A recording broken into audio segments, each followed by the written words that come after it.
We did try to warn them several times about several different things, including the dangers of the Britney Spears and the Boosters concerts, the dangers of lockdown economically and money printing, and how this was going to lead to a hyperinflationary depression. We did warn them that their own governments had gone rogue and had been captured by organisations like the World Economic Forum, who have been pursuing this anti-human Great Reset agenda. We've also warned too, some of us have anyway, that there is a historic battle between good and evil going on, and these people at the World Economic Forum, I firmly believe this. Many of them are demonically possessed, and they're pursuing Satan's agenda. And we are in end times, so we have warned people about these things, and we've also tried to prepare people and advise them about what they should be doing. For example, rejecting what I would call Babylon, and returning to Jesus Christ and love, basically, fundamentally. Anyway, I think the time for warnings has just come to an end, because you can't warn people about things that have actually arrived. You can only warn people about things that are to come, not things that are already here. It's a bit late to warn somebody that their car might crash after it's crashed. And I think that's basically where we are now. So there's a very interesting section in the book of Ezekiel in the Bible about this. I'm just going to read a little bit out to you because I think it's quite interesting.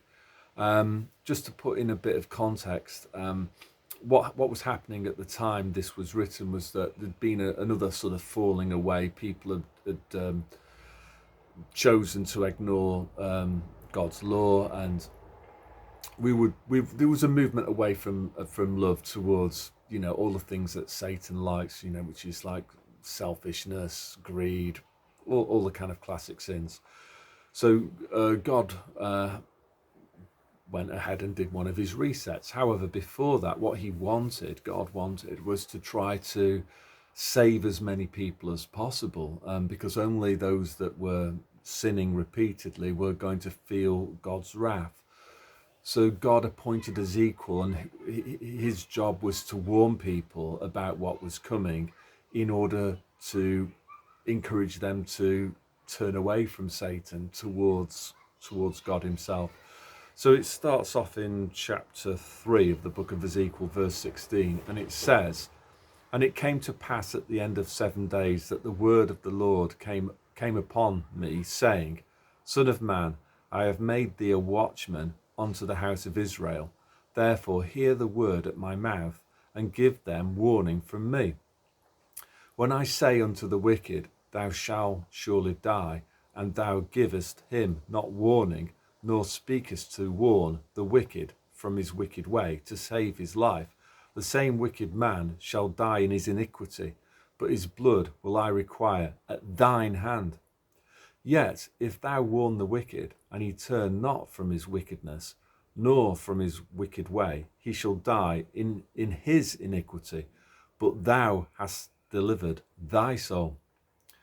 Again, when a righteous man doth turn from his righteousness and commit iniquity, I lay a stumbling block before him. He shall die because thou hast not given him warning. He shall die in his sin, and his righteousness which he hath done shall not be remembered, but his blood will I require at thine hand. Nevertheless, if thou warn the righteous man that the righteous sin not, and he doth not sin, he shall surely live, because he is warned. Also thou hast delivered thy soul. And the hand of the Lord was there upon me, and he said unto me, Arise, go forth into the plain, and I will there talk with thee. So basically what God said to Ezekiel is that if you don't warn these people about what's happening, not only will those who've sinned, who've complied with evil, so I would say in the times that we've been living in, those that took the Britney Spears, those that wore the slave muzzles, those that were vociferous in terms of campaigning, or just on social media or in chats around the water cooler, that it was a good idea to have the Nazi passes to exclude those that failed to take the Britney Spears. You know, those sorts of people, those who had their own children taken to the Britney Spears and the Boosters concerts. Those people are in huge trouble.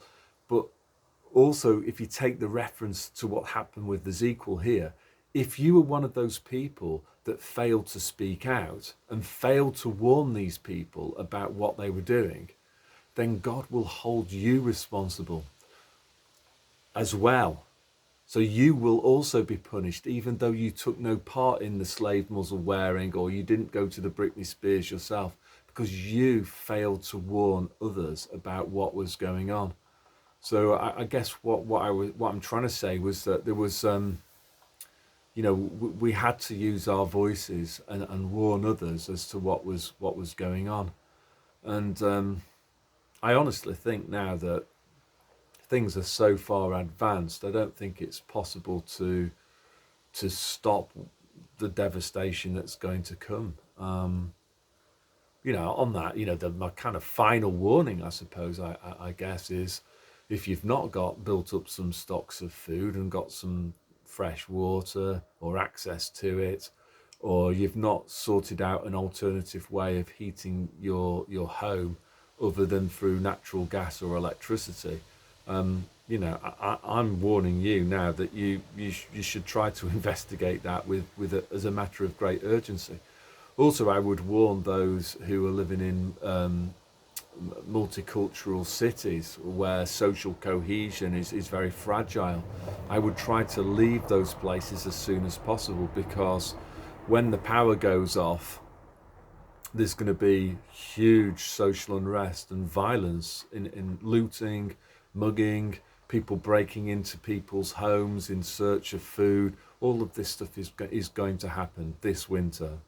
So that would be my final warning. But I guess what I really want to say is turn away from Satan, turn away from the world, and all of this. You know, again, what Rastafarians would say. Rastafarians are, you know, their holy book is this one as well. You know, the Bible.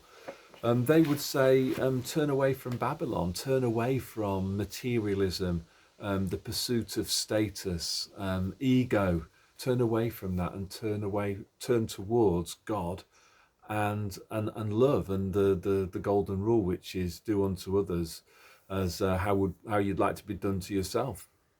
So that's all that I want to say today. And the other thing that I would say is just get outside as much as you can and enjoy nature, enjoy what God has given to us, and turn off all of the TV, radio, and all of that. Okay, God bless.